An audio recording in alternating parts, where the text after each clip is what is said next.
Bonjour à tous.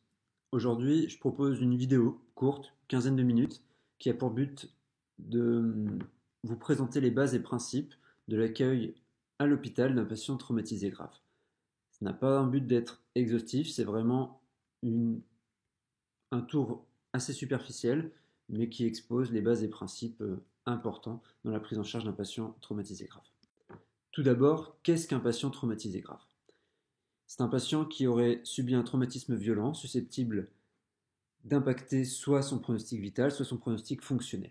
Un patient qui présenterait donc des critères de gravité, à la fois physiologiques, un patient hypotendu, tachycarde, retentissement respiratoire, défaillance de la conscience, ou des critères de gravité cinétique, un accident à haute vitesse, une chute d'une grande hauteur, une explosion, ou des critères de gravité anatomique, des régions à risque, euh, comme par exemple le bassin ou un traumatisme vertébromédulaire.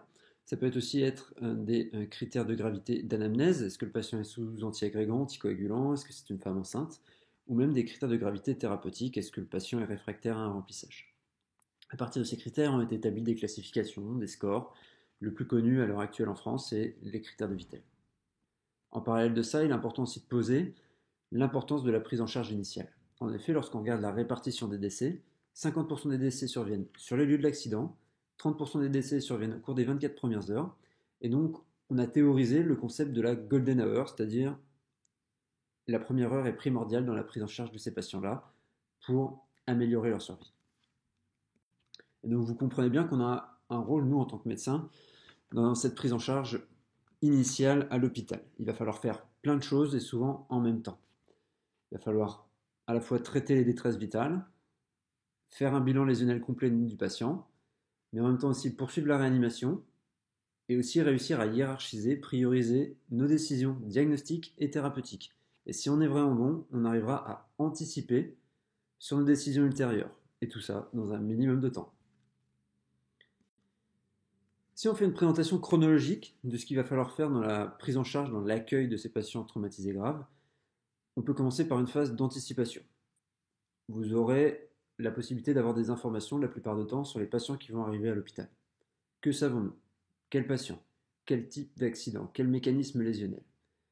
Cette phase vous permettra de faire un briefing d'équipe, attribuer les rôles, mais aussi d'informer les partenaires, appeler les chirurgiens, prévenir l'imagerie. Cette phase aussi va vous permettre de préparer votre matériel. Est-ce qu'on peut préparer le respirateur? Anticiper des drogues, des médicaments, des traitements? Vous pourrez utiliser des checklists pour vous aider. Et aussi cette période vous permettra de trier s'il y a un afflux massif de victimes. Dans cette phase de 5 minutes, c'est la phase suivante à l'anticipation, c'est la première phase d'accueil du patient. Cette phase vous permettra de prendre les transmissions préhospitalières, mais aussi d'identifier et de traiter des besoins immédiats. Est-ce que votre patient est en détresse respiratoire? Est-ce qu'il va falloir l'exsuffler? Est-ce que votre patient est en arrêt cardio-respiratoire? Est-ce qu'il faut lui faire une thoracostomie bilatérale? Mais cette phase de 5 minutes va vous permettre aussi de faire un examen succinct, en suivant l'acronyme ABCDE, en évaluant les voies aériennes supérieures, l'état respiratoire, l'état hémodynamique, la conscience et un examen clinique pour identifier les traumatismes les plus importants. Cette phase vous permettra aussi de vérifier les gestes hémostatiques externes. Est-ce qu'il y a un garrot mis en place? Est-ce qu'il est bien mis en place? Est-ce qu'il est bien serré? Est-ce qu'il y a une plaie du scalp? Est-ce qu'il faut l'agrafer? Est-ce qu'il y a des pansements compressifs? Est-ce qu'ils sont efficaces? Est-ce qu'il y a une ceinture de contention pelvienne? Est-ce qu'elle est bien localisée sur les deux trochantères? Cette phase de 5 minutes, c'est la phase où il va y avoir des transferts du patient. Il va falloir assurer le maintien et la protection du rachis. Un décubitus strict, collier cervical en place. Si votre patient est traumatisé grave, s'il présente des signes d'engagement cérébraux, il va falloir réaliser une osmothérapie assez rapidement. Dans cette phase de 5 minutes, il va falloir monitorer votre patient.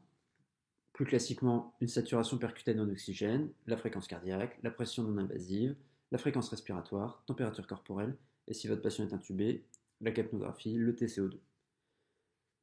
À la fin de ces 5 minutes-là, il va falloir faire un point de situation, la priorisation, établir un plan, verbaliser vos idées et attribuer les rôles. Ça sera le moment pour discuter d'une stratégie de damage control. Le damage control, c'est quoi? C'est un principe de chirurgie écourtée pour gérer l'hémorragie et puis faire la réanimation de votre malade pour, dans un second temps, finaliser la chirurgie. On discutera le damage control s'il y a des critères de gravité. Est-ce qu'il y a des lésions multiples? Est-ce qu'il y a un retentissement physiologique majeur, par exemple? Après cette phase d'accueil initial, on passe dans une deuxième phase, qui est la phase 5 à 15 minutes.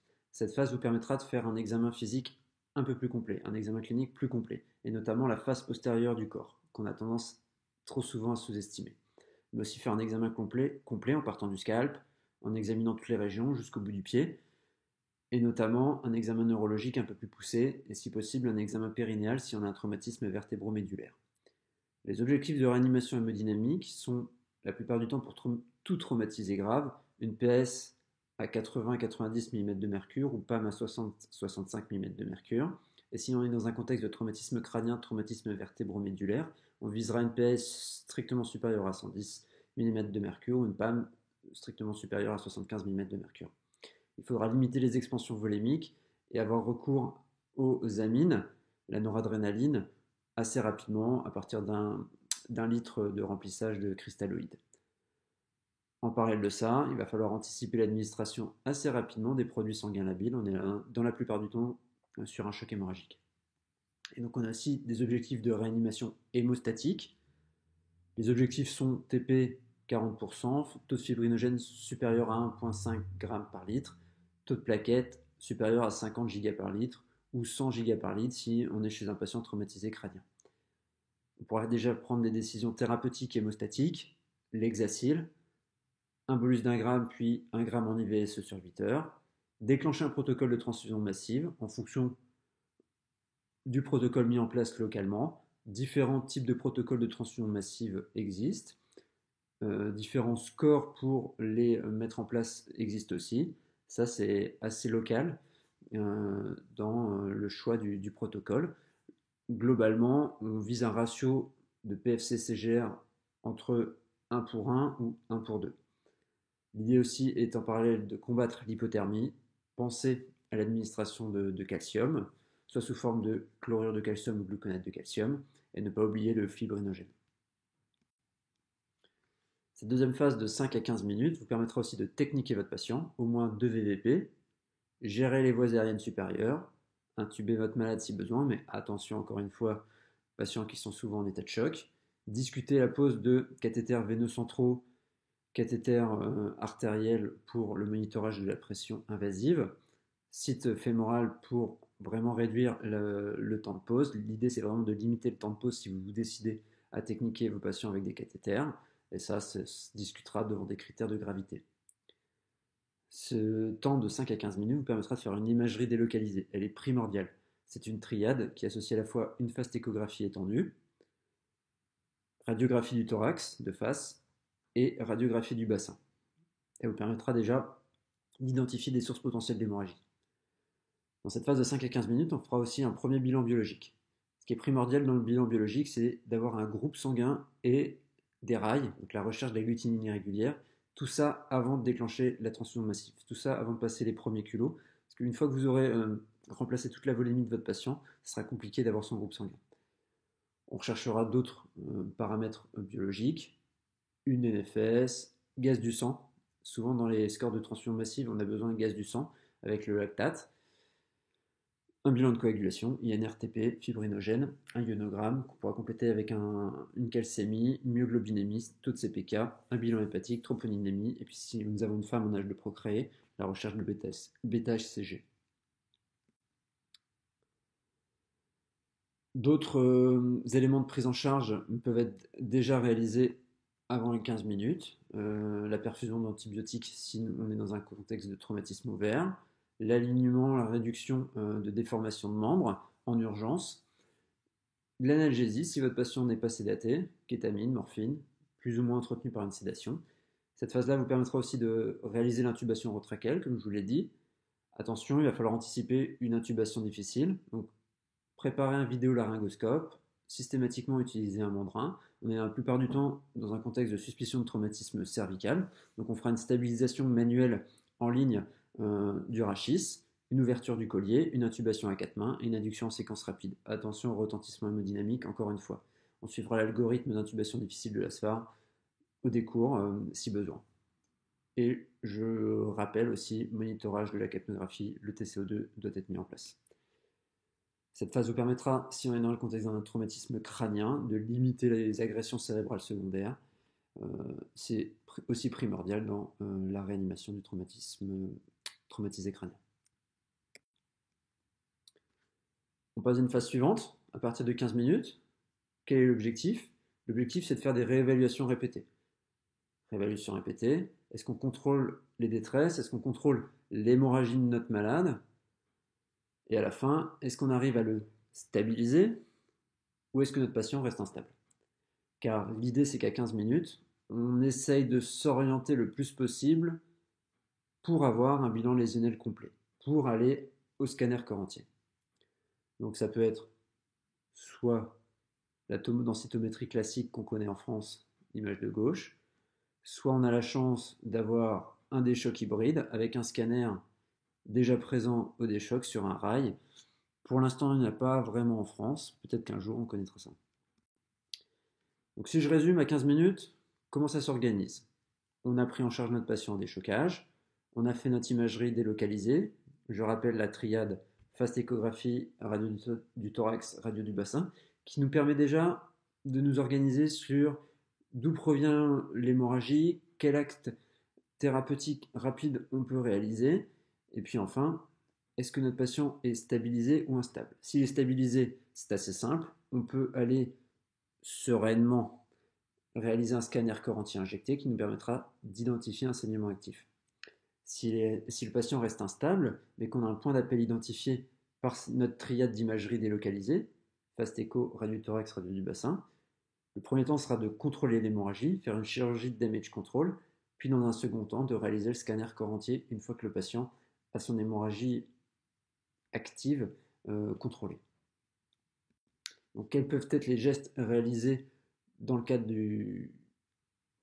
d'un damage control rapide?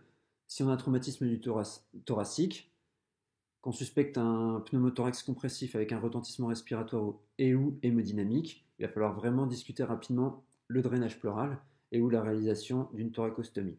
Si le patient est réellement instable dans un contexte de traumatisme pénétrant et ou avec un saignement mis en évidence par un drainage pleural qui est vraiment très actif, là il va falloir discuter d'une thoracotomie d'hémostase. Dans le contexte de traumatisme abdominal avec une fast échographie qui est positive, qui met en évidence un épanchement péritonéal chez un patient qui reste instable, il va vraiment falloir discuter la laparotomie d'hémostase. Traumatisme du bassin qui est suspecté sur la radiographie du bassin. Si le reste des imageries, radio du thorax, fast échographie sont négatives, on peut fortement suspecter un traumatisme du bassin isolé. Et dans ce cas-là, on pourra discuter, si le patient est instable, de réaliser un packing pelvien et ou d'aller à l'embolisation directement.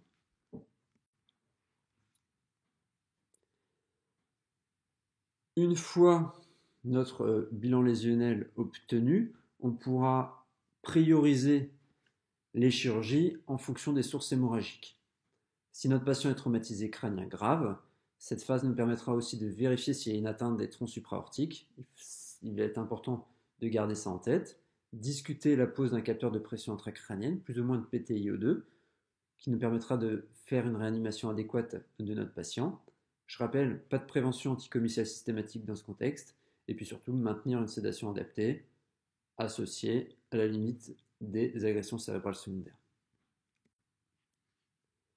Comme je vous l'ai dit, l'idée c'est que à partir de 30 minutes, on arrive à se concerter, élaborer une stratégie de contrôle de l'hémorragie. Est-ce qu'il faut aller en chirurgie? Est-ce qu'il faut aller opérer notre patient?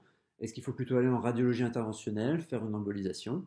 Dans tous les cas, on pourra discuter au décours des premiers temps de chirurgie type damage control et ou de radiologie interventionnelle. Par exemple, est-ce qu'il faut faire une laparotomie écourtée? Dans ce contexte, la laparotomie écourtée, globalement, l'idée c'est de faire soit du packing, soit faire une résection digestive mais sans monter l'estomie. On laisse les anses bornes dans la cavité abdominale. Est-ce qu'il faut aller faire une thoracotomie exploratrice, d'hémostase? Est-ce que si on est dans un contexte de traumatisme de membre, il faut faire simplement un fixateur externe associé à des aponeurotomies? Si on est sur du traumatisme facial, ORL, il faut faire un packing, mettre en place des ballonnets de tamponnement et ou une trachéotomie sur les traumatismes faciaux les plus importants. Et puis enfin, c'est aussi un temps pour discuter des gestes neurochirurgicaux, d'évacuation extradurale, sous-durale, mise en place de DVE si on est sur de l'hémorragie ménagée abondante. En tout cas, je vous remercie de votre attention. J'espère que ça a éclairé un peu vos lanternes ou remis à jour vos connaissances. En tout cas, je vous remercie d'avoir écouté cette vidéo.